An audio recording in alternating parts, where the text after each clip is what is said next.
Good morning and welcome to the Monday Morning Marketing Podcast. My name's Esther. And my name's Melanie. And today we're talking about graphics. We've already talked recently about graphic design in branding and your logo, but today we're talking more specifically about graphics and images that you might use across your website and social media. Yeah, it's a visual aid to get people to have a look at what you're putting up, what you're talking about, what you're promoting. It's essentially an eye into your shop window, something that will attract people's attention as they're scrolling through their phone or having a look on their laptop. And you can't do that if you don't have a particular shop window, but you can do that if you've got something up on social media.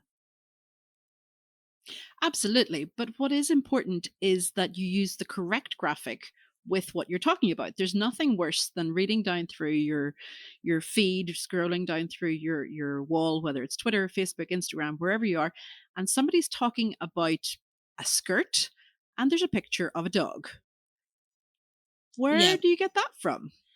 Well, I reckon personally, changing up things slightly, not quite so drastically as that, could actually be quite a novel thing to do. I mean, there are shops out there. There's a food shop that I follow who do fast food, and they have like pictures of fish and chips and sausage and chips and that sort of stuff. And then every now and then they put up a picture of a chicken and say before. And we all know that the next pitch is going to be after. The after, but you see, it's still on brand. It's still interesting. But it makes you stop going, hello, why is there a, oh, right, it's them. Yeah. Yeah. It's like the turkeys come out at Christmas and tell you to eat more eat more beef and eat more of other animals, you know? The turkeys tell you to eat more chicken? On my butcher's window, they do. Oh, right. They tell me to eat chicken instead of turkeys. Save the turkey campaign at Christmas. Yeah, but it is important to have images that go with what you're talking about. Okay, so here at the Monday Morning Marketing Podcast, we have talked about lots of different topics at this point, and we use images that go with them. Okay, so when we talked about websites, we put up pictures with websites. When we talked about graphic design, we put up pictures about design.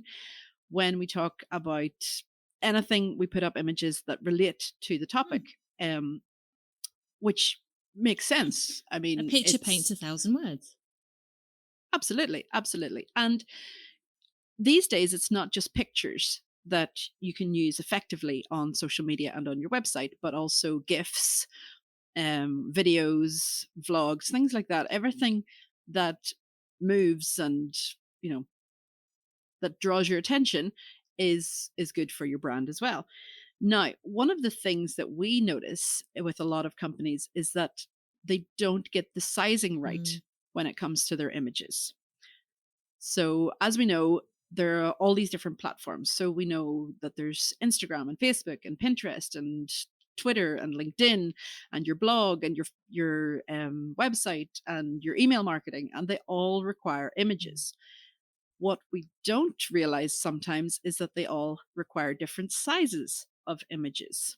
If you don't size these images correctly, then sometimes a large image you're perhaps using up on your website goes onto Twitter. Let's say it's a face, for example. And then when you put the picture up, although it will go up on Twitter, all that will show in the preview is maybe somebody's mouth or nose, which obviously doesn't paint 1,000 words in one picture when they're scrolling through. So it's really essential that you know not only where you're putting your content up at the right time, but you're putting it up in the right way. Otherwise, it won't attract the correct attention. So how do we do this? Absolutely. Well, there are a few places that we can use to do things like this. Obviously, if you have a larger business and you have the funds, then there are graphic designers that can design up all different sizes for your headers, your profile pictures, your publications, your blog posts, your everywhere that you need the image, they can have all these images done up for you. If you're a one man band or you don't have the budget, there are other places such as Canva, which is good and free in for a lot of things to use to be able to put things up on your social media and your website. Now, graphics don't need to be terribly technical either. Remember, it doesn't have to be like a flow chart. It can just be a suitable image that speaks volumes. Either it be a vision of what you actually sell, your product, your own image, and demonstrate authenticity, or you can go to paid for or free locations where you can get professional looking images.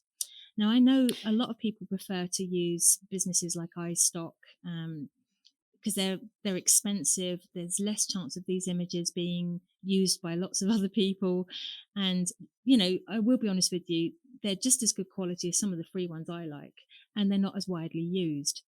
But when you're on lean company terms, like a solopreneur might be, or a small business, it's difficult to afford them because they can range from sort of 30 quid up to 200-300 euro, which is quite a lot of money for a small business. So I would normally look at places like Canva, which have free images or cost €1, which is insanely cheap, or go to Pexels, Unsplash, places like that. What about you?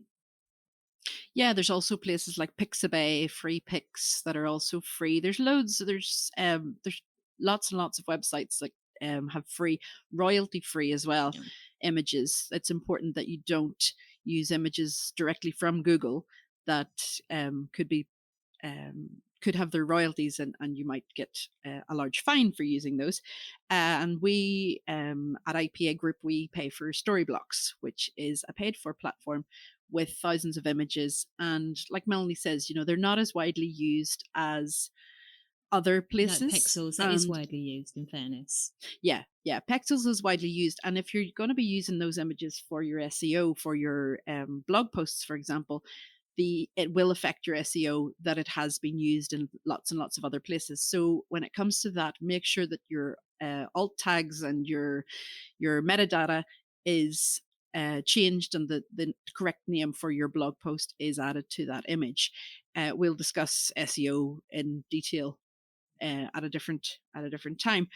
But there are also, when it comes to sizing of your images, it's important to get the sizes right for doing your ads across Facebook, Twitter, Instagram. When you go on, it will say, this picture will look like this if you put it onto Facebook. And when you are on Facebook and you're doing an ad, it can also be promoted onto Facebook stories, which is a different shape and a different size and a whole different dimension, and also onto Instagram stories and also onto Instagram post and onto, all these different places. And it gives you the chance there a lot of the times to modify the image, but it doesn't always look right. So if you have the chance to modify the image yourself using something like Canva, and remember, we don't get paid by any of these companies that No, we're no, no. mentioning. This isn't We are sponsored. No, we are not affiliated with anyone at all. We talk about what we know. We talk about what we use, what we are used to using, and um, places like that on Canva, for example, they give you the different sizes for the different locations that you're going to be using it. So they give Mm. you a blog post size, they give you a Yeah, Facebook header proper size, they give you templates. yeah, proper templates that you can use and reuse in different places. Mm. But there's also a custom dimension section as well. So let's say you want to put an image that you've created on your blog post, because as Esther said, it's not really good to use by default somebody else's. Then you can actually shape that in a custom dimension section, and every single website of every sort will tell you somewhere what size, to minimize and maximize to.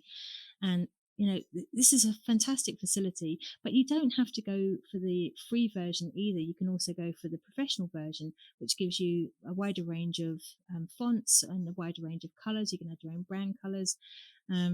So we're just putting these suggestions out there because graphics is such an important and essential part of the visuals to your business. And if you don't get that right, it really will hurt your company. Yeah, it really will. And we're here to talk about things to improve your company and to improve your vision online. If you have any topics that you would like us to talk about, please do get in touch on our website, themondaymorningmarketing.com, and find us and follow us on social media as well. Thanks for listening today, and we'll speak to you next week. Bye.